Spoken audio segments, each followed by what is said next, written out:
Today we've got a ride and drive here in Yorkshire. On display today we've got the latest Volvo range. We've got the electric low engine and we've got the new FH Aero, which is proving really well on fuel consumption. Sometimes it's difficult to go out and test drive them, and they can test drive them with a load on and they can actually see what they're like in a working scenario.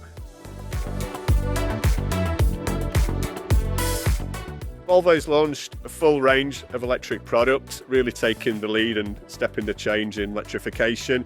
It's great for the environment, it's about protecting the planet, so we're really pleased to be in this journey with Volvo Trucks.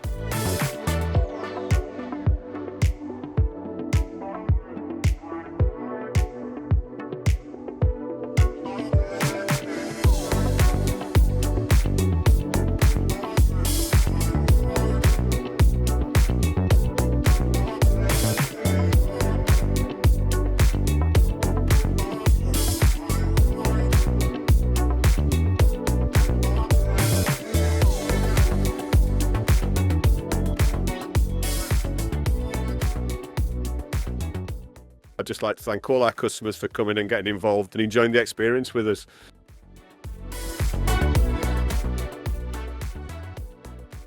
Everybody's welcome to come down, try the product. It's all about touching it, feeling it and experience the product.